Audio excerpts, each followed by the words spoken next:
हमारे आज के कहानी में है बाथरूम का शिष्टाचार। क्या चीज है? बाथरूम का शिष्टाचार। तब देखो बाथरूम में क्या शिष्टाचार होना चाहिए। शिष्टाचार के मतलब अभी सिखा रहे थे, अनुशासन में रहना बहुत जरूरी है। अब आते हैं बाथरूम का शिष्टाचार। बाथरूम के नाम से तुम लोग परिचित होगा। बाथरूम किसको बोलते हैं भाई? जहां हम लोग नहाते हैं। बाथरूम किसको बोलते?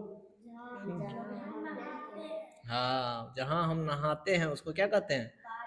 बाथरूम। तो वहाँ का कुछ नियम है, तो उस नियम का पालन करेंगे, करना चाहिए। और हमें भी करना चाहिए, हमारे छोटे बच्चों को भी सिखाना चाहिए। जैसे कि एक छोटा सा प्यारा सा बच्चा अपने बाथरूम में टब में नहा रहा है। इसको क्या बोलते हैं? बड़का जिसमें पानी भरल है, टब में नहा रहा है। एक पाइप से पानी भी देह पर डाल रहा है। इधर जो है कौन पॉटी वाला अगर सीट है, बैठ के जो करने वाला होता है। इधर मुंह धोने वाला, ब्रश करने वाला है ना जगह। और यहाँ खिलौना एगो है, पानी में खेल रहा है डाल के। उधर ब्रश टंगा हुआ है ना, पेस्ट टंगा हुआ है। ये इसका बाथरूम है। यहाँ पर कपड़ा टांगने वाला है। तब बाथरूम का शिष्टाचार क्या है? शीर्षक के हिसाब से तो हमें बाथरूम का क्या शिष्टाचार है, अब उस पर गौर करेंगे। तो सबसे पहले ये भाई साहब कहते हैं कि हेलो दोस्तों। क्या बोलता है ये बच्चा? हेलो दोस्तों, मैं जैक हूँ। कौन हूँ? मैं आज आपको स्नान घर के एडिकेट सिखाता हूँ। ये कह रहा है बउआ तोरा के सिखावे छियो बाथरूम में की करना चाहिए, की नहीं करना चाहिए। हमें उन्हें याद रखना चाहिए। क्या करना चाहिए? तुम लोग को भी याद रखना चाहिए। ठीक है, अच्छी बातें बता रहा है। तुम भी सीखोगे, तुम अपने बच्चे को सिखाओगे, तुम अपने छोटे भाई को सिखाओगे, छोटे बहन को सिखाओगे। मैं प्रतिदिन सुबह जल्दी उठ जाता हूँ। यह बच्चा जो है क्या करता है? सुबह सबसे पहले उठता है, जल्दी उठ जाता है। फिर अपने कंबल को तह करके रख देता हूँ। मतलब जो कंबल ओढ़ के सोता है उसको क्या करता है? चपोत के मोड़ के बढ़िया से सरिया के रखे छी। तोरा के रखे छी? नहीं रखे है भी। आज से तुम लोग वादा करो, अब जिस बिछावन पे तुम सोता होगा, सुबह उठने के बाद कम्बल को क्या करोगे? तह करके रखोगे। जैसे उठे सबसे पहला काम है कम्बल को मोड़ करके रखना, मच्छरदानी को खोल करके रख देना। तब उसके बाद अपने माता पिता को कहता हूँ सुप्रभात। क्या कहता हूँ? तुम मम्मी को बोल सकते हो सुप्रभात मम्मी, नहीं तो गुड मॉर्निंग मम्मी। तो आज से तुम लोग स्टार्ट कर रहे हो क्या? पक्का? हम पूछेंगे कल। नाना हो, दादा हो, दादी हो, नानी हो, जो घर में हो उसको गुड मॉर्निंग बोलना है, नहीं तो हिंदी में सुप्रभात बोलना है। क्या काम सीखे? पहला, जिस बिछावन पर हम सोते हैं उस बिछावन को पहले ठीक कर लेंगे, कंबल को चपेट लेंगे, है ना। कंबल को मोड़ करके रखेंगे क्योंकि ठंडा का महीना है। कंबल मोड़ कर रख लेना है। तीसरा, मच्छरदानी को खोल लेना है ना। चौथा क्या करोगे? चौथा में अपने से बड़े लोग, चाहे वो मम्मी हो, पापा हो, दादी हो, दादा हो, उनको शुभ प्रभात बोलना है। क्या बोलना है? शुभ प्रभात। क्या बोलेंगे? या गुड मॉर्निंग बोलेंगे। ये तुमको सिखा दिया, ये लड़का करता है अपने घर में। अब हम लोग आगे बढ़ते हैं। ये छोटा बच्चा देखो कम्बल को चपेट दिया है, मोड़ के रख दिया है और ऐसी ऐसी बातें बोला।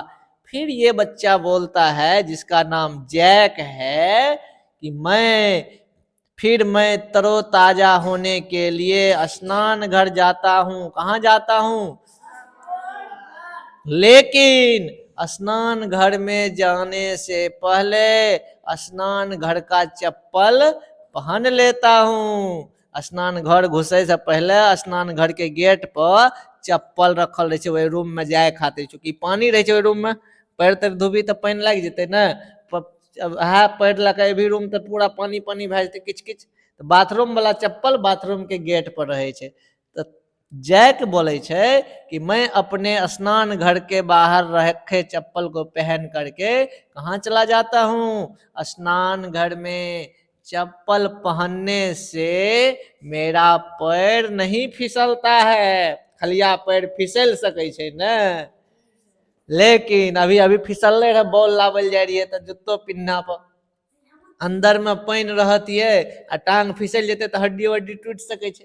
तो पहला चीज की सिखेलको, पहला सिखेलको कि सुबह उठ करके कंबल चपेट लेना है, दूसरा कल को बिछावन ठीक कर लेना है, तीसरा कल को मच्छरदानी सही कर लेना है, चौथा कल को मम्मी पापा को गुड मॉर्निंग बोलना है या शुभ प्रभात बोलना है, पांचवा कहल को तोरा कि बाथरूम जाने से पहले बाथरूम घर का चप्पल पहन लेना है। क्यों पहनना है? क्योंकि बाथरूम में कहीं तुम फिसल ना जाओ, यदि फिसल जाओगे तो तुम्हारा दांत भी झड़ सकता है। तो देखो यह जैक चप्पल पहन लिया है ब्लू कलर का, है ना, और इसके घर में एक कुत्ता भी है, बहुत ही सुंदर सा प्यारा सा नन्हा सा मुन्ना सा। अब जैसे ही हम लोग आगे बढ़ते हैं, सदैव का एक ही नियम है। अभी तक तो इन्होंने क्या बताया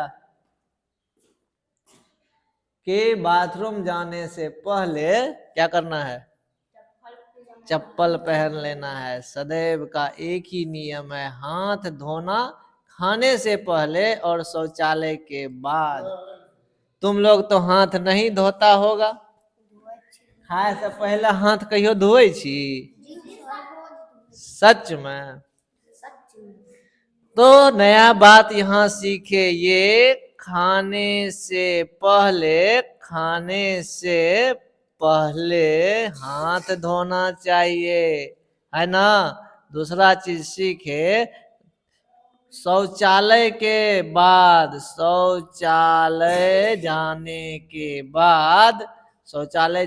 बाद क्या करना चाहिए, हाथ धोना चाहिए। शौचालय जाने के बाद हाथ धोना चाहिए। क्यों?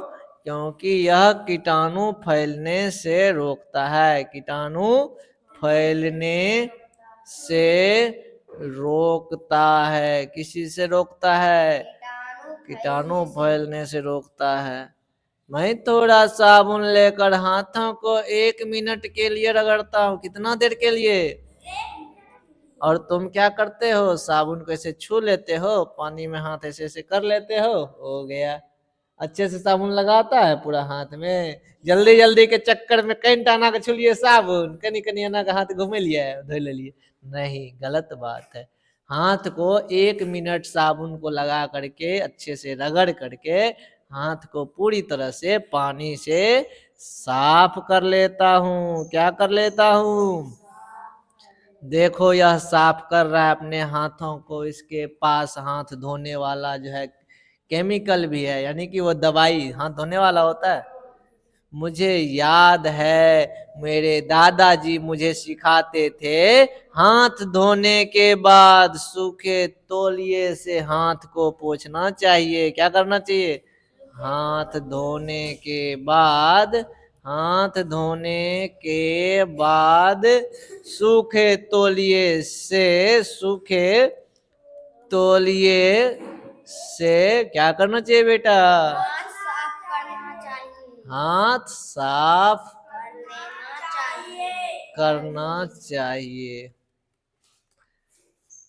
और उसके बाद तौलिया को अपने जगह पर वापस रख देना चाहिए। लेकिन तुम लोग क्या करता है, हाथ पोंछ के तौलिया को घुमा के जिधर मन तिधर फेंक देते हैं। तो ऐसा नहीं करना चाहिए।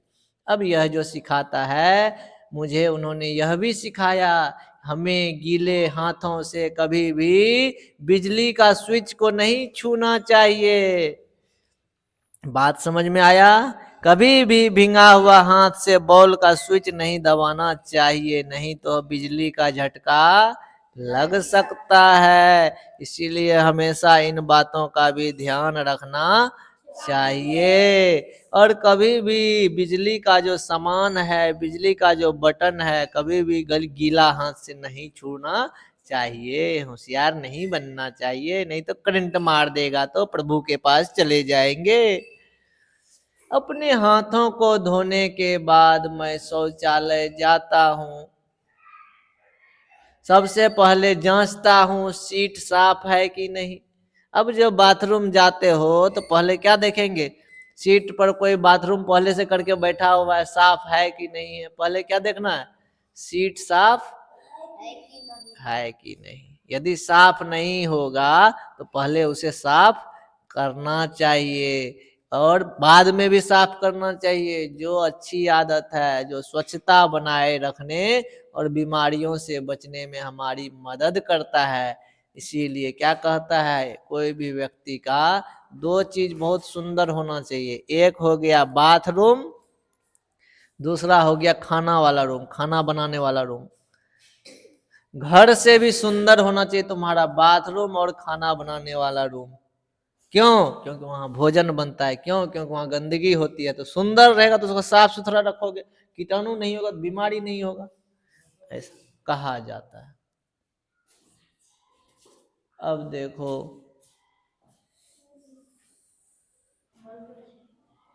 बोला